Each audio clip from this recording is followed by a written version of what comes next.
दोस्तों किसी भी टॉपिक को लर्न करना यार एक स्टूडेंट के लिए तो काफी डिफिकल्ट हो सकता है, ठीक है। और लर्न करने के बाद उसी को बार देर समय के लिए उसको रिमेम्बर रख पाना, अपने दिमाग में उसको स्टोर कर पाना, वो भी बहुत डिफिकल्ट हो सकता है, ठीक है। लेकिन आज के वीडियो में आपको बताने वाला हूँ कि कैसे आप कोई भी टॉपिक को इजीली लर्न कर सकते हैं, उसमें नॉलेज गेन कर सकते हैं और ज्यादा समय के लिए उसको लर्न कर सकते हैं। मैं बात कर रहा हूँ रिचर्ड फेमैन टेक्निक की, ठीक है। रिचर्ड फेमैन एक बहुत ही मशहूर साइंटिस्ट थे, ठीक है। 1950s 1960s की बात है, वो बहुत ही मशहूर साइंटिस्ट थे और बेसिकली वो अपने समझाने के तरीके के बारे में ज्यादा मशहूर थे, ठीक है। वो बहुत ही कॉम्प्लेक्स से कॉम्प्लेक्स टॉपिक को, जो कि बहुत ही डिफिकल्ट होता था एक सिंपल इंसान के लिए समझने के लिए, वो कॉम्प्लेक्स टॉपिक को बहुत ही सिंपल वर्ड्स में ब्रेक डाउन करके उसको इजीली समझा देते थे अपने स्टूडेंट्स को, ठीक है। तो इसकी वजह से वो बहुत ही इनक्रेडिबल प्रोफेसर बने, वो लर्नर बहुत अच्छे थे, वो टीचर बहुत अच्छे थे। खास करके वो एक फिजिसिस्ट और एक मैथमेटिशियन थे, ठीक है। उनको नोबेल पीस पुरस्कार भी मिला था क्योंकि उन्होंने बहुत ही अच्छी फिजिक्स में डिस्कवरी की थी, ठीक है। तो उन्हीं के प्रिंसिपल से इंस्पायर होकर मैं आज की वीडियो में आपको बताने वाला हूँ कि आप कैसे कोई भी चीज जो भी आप लर्न करें उसको ज्यादा देर के लिए आप रिमेम्बर रख सकें, ठीक है। ये आपके स्टूडेंट्स के लिए काफी इंपॉर्टेंट होने वाला है क्योंकि ये बहुत ही अच्छी वैल्यू एडिशन आपके लाइफ में दे सकता है, ठीक है। तो चलो पहले जानते हैं कि लर्न करना है आपको, कोई भी चीज बहुत देर समय के लिए लर्न करना है तो उसके लिए सबसे इंपॉर्टेंट है नॉलेज को ग्रास्प करना, ठीक है। फर्स्ट ऑफ ऑल सबसे ज्यादा इंपॉर्टेंट है किसी भी चीज को लर्न करने के लिए आपके पास ज्यादा से ज्यादा उसकी नॉलेज, उससे उसकी इंफॉर्मेशन होनी चाहिए, ठीक है। तो इंपॉर्टेंट इसमें यह है कि आपको किसी भी चीज के लिए रटने के लिए नहीं जानना है, आपको उसके एक्सेलेंस के पीछे भागना है, ठीक है।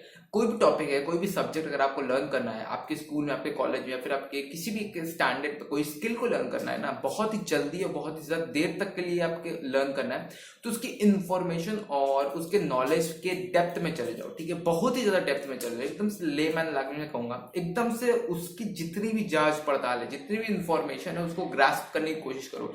क्योंकि यार किसी भी एक टॉपिक को कोई भी ले लो, पूरे दुनिया में उसकी इंफॉर्मेशन इतनी है कि हर एक इंसान उस टॉपिक को पूरी तरह से कंप्लीटली 100% समझ ही नहीं पाएगा, उसके इंफॉर्मेशन को ग्रास्प नहीं कर पाएगा, ठीक है।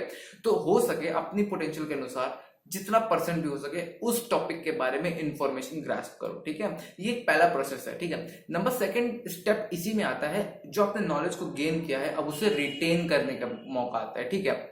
पहले स्टेप में नॉलेज ले लो, इंफॉर्मेशन ले लो, अब सेकंड स्टेप में आता है कि उसको रिटेन कैसे करें, उसको रिमेंबर कैसे करें।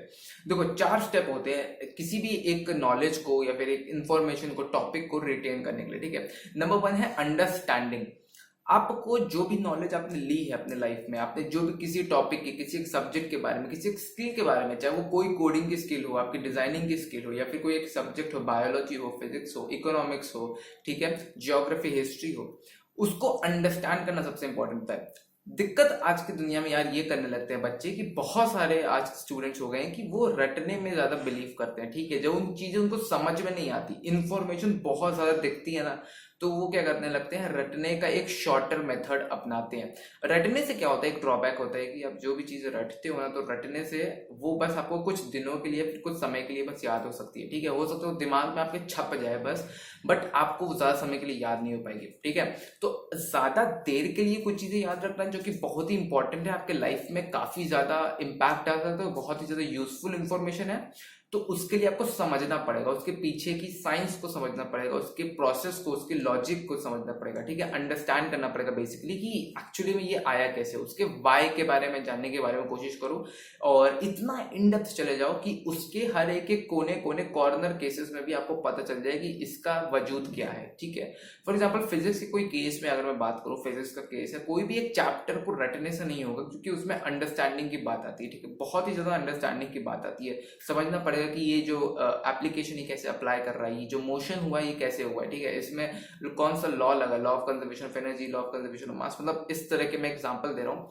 और आप कहोगे यार फिजिक्स तो अंडरस्टैंडिंग वाला कंसेप्ट है, बायोलॉजी और हिस्ट्री का क्या।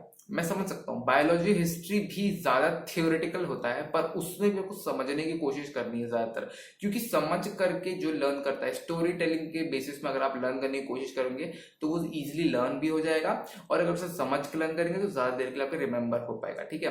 तो इसी के साथ नंबर सेकंड स्टेप आता है किसी भी चीज को रिटेन करने के लिए, कोई भी नॉलेज को रिटेन करने के लिए, वो आता है राइटिंग।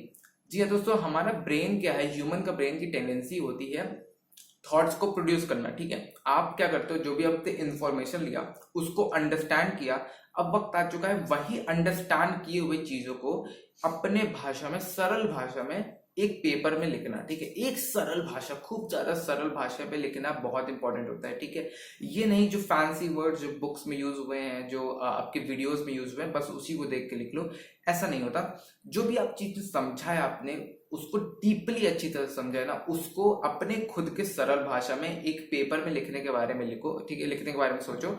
उससे क्या होगा कि जो भी आपके माइंड में जितने भी थॉट्स होंगे ना, वो एक डीपली एक्सप्रेस हो जाएंगे एक पेपर में। तो फिर आपके माइंड और क्लियर हो जाएगा, और थॉट्स आएंगे तो और उसको आप इजीली ऑर्गेनाइज कर सकोगे पेपर में। जब रियलिस्टिकली आप उसको लिखोगे, एक पेपर में उतारोगे, ठीक है, उसको राइट करोगे, इसमें नोट्स लिखोगे अपने वर्ड्स में, अपने सरल भाषा में, अपने आप को समझा के, तो आपको वो ज्यादा देर के लिए लर्न हो सकता है। ठीक है, ये मैंने खुद ट्राई किया है। जैसे कि फॉर एग्जाम्पल, मैंने मैथ्स में ऐसा होता है, मैथ्स में कोई भी फॉर्मूला होता है, मैं फॉर्मूला रटने से कुछ नहीं हो जाता, फॉर्मूला को डिराइव करने पे ही मेरे को वो लर्न करता है। ठीक है, जैसे कि फॉर एग्जाम्पल एक फॉर्मूला होता है, उसको मैं डिराइव करने की कोशिश करता हूँ। मैंने पहले पढ़ लिया उसको बुक से, फिर मैं एक पेपर में उसको डिराइव खुद से करने की कोशिश करता हूँ, वो भी अपने वर्ड्स में। ऐसा नहीं है कि जो बुक में लिखा है बस उसी तरीके से मैंने छाप दिया, ऐसा नहीं, उसमें अपने वर्ड्स में सिंपलर भाषा में समझने की, फिर उसको सिंपलर भाषा में उसको पेपर में लिखने की कोशिश करता हूँ, तो मेरे को फॉर्मूला इजीली और ज्यादा देर के लिए भी लर्न हो सकता है। ठीक है, फिजिक्स में भी ऐसा ही होता है, केमिस्ट्री में भी ऐसा होता है, बहुत सारे डेरिवेशंस होते हैं, बहुत सारे फॉर्मुलाज होते हैं, जो कि मैं समझने के बाद उसे अपने वर्ड्स में लिखता हूँ, एक पेपर में, एक कॉपी में, और वो मेरे को ज्यादा देर के लिए लर्न हो सकते हैं। ठीक है, तो जो कॉम्पिटेटिव एग्जाम्स की तैयारी कर रहे हैं, जिनको, क्योंकि ऑब्वियसली बात है, आपको एक साल तक के लिए लर्न करना है वो सब, तो ज्यादा देर के लिए लर्न करने का रिवीजन तो बहुत इंपॉर्टेंट है, उसी के साथ साथ आपको लिखना भी जरूरी है। ठीक है, बहुत चीजें लर्न करो, उसको समझो अपने वर्ड्स में, उसको सिंप्लीफाई करो, एकदम सिंप्लीफाई, तोड़ दो उसको अपने वर्ड्स में, सिंप्लीफाई करो उसको, पूरा डीकंस्ट्रक्ट करो, और फिर उसको पेपर में लिखो अपने भाषा में। ठीक है, एक तरह से ऑथर बन जाओ और अपने भाषा में उसको लिखो, आपको बहुत इजीली लर्न हो सकता है, ज्यादा देर के लिए भी लर्न हो सकता है। ठीक है, इसके साथ नंबर थर्ड आता है, teach it to someone else. ठीक है, मतलब क्या हुआ कि इसका, कि आपने जो भी लर्न किया है, पहला स्टेप में अंडरस्टैंडिंग आता है, आपने जो नॉलेज ग्रास्प किया, नॉलेज जो गेन किया, उसको अंडरस्टैंड कर लिया, उसको लिख भी लिया। अब वक्त आता है थर्ड स्टेप में, आपको वही कंसेप्ट आपको दूसरों को सिखाना है। दूसरों को सिखाना ऐसा है कि वो यार इजिली वो समझ जाए।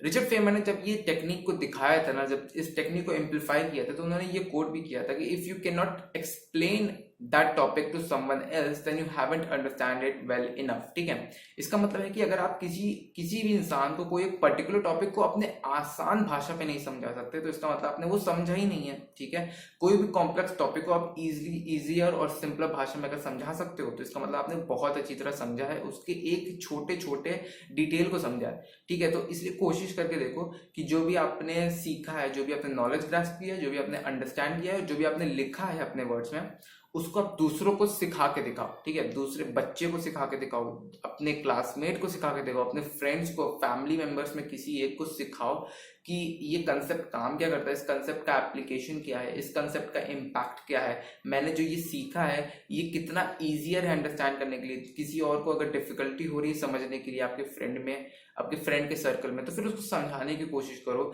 और अगर आपको लगता है कि आप इजीली समझा पाते हो, मतलब बहुत ही कॉम्प्लेक्स टॉपिक को सिंप्लीफाई करके आपने बहुत ही आसान शब्दों में सिखा दिए किसी को, समझा दिए किसी को, तो समझ लेना कि आपने वो टॉपिक बहुत ही इजीली तरीके से लर्न कर लिया है। ठीक है, इसमें मतलब आपको कोई भी दिक्कत नहीं है। बट अगर आपको दिक्कत होती है समझाने में किसी एक इंसान को, ठीक है, किसी भी इंसान को, किसी भी बच्चे को अगर बहुत ज्यादा डिफिकल्ट आती है समझाने में, तो इसका मतलब है कि कोई ना कोई नॉलेज गैप रह गया है, मतलब कुछ ना कुछ एक गैप रह गया है आपके समझने में, कुछ ना कुछ कमी रह गई है आपको उस कंसेप्ट को अंडरस्टैंड करने में। ठीक है, तो इसी के साथ नंबर 4 स्टेप आता है।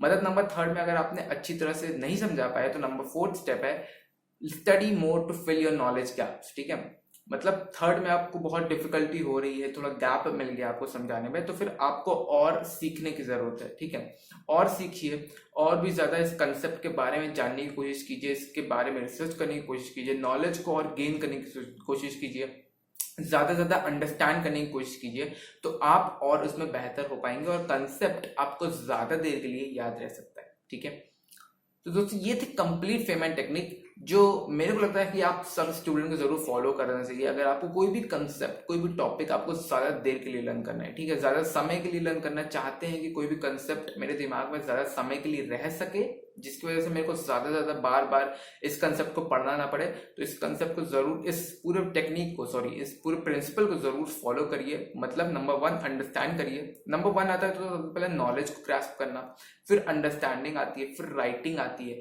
फिर टीचिंग आती है कि आपको टीच करना है, फिर नंबर 4 स्टेप आता है कि आपको और ज़्यादा उसमें बारे में नॉलेज गैप को फिल करने के लिए और स्टडी करना है। ठीक है, तो आई होप आपको इस वीडियो से काफ़ी ज़्यादा वैल्यू मिली होगी, और अगर वैल्यू मिली है तो please hit the like button, और आप कमेंट सेक्शन में बता सकते हैं कि आपको कितनी अच्छी वैल्यू मिली है, और प्लीज़ मेरे को और गाइड करिए कि मेरे को किस और टॉपिक में वीडियो बनाना चाहिए। तब तक लिए हेलो, तब तक लिए मिलते हैं नेक्स्ट वीडियो में, तब तक लिए bye, take care, have a good day.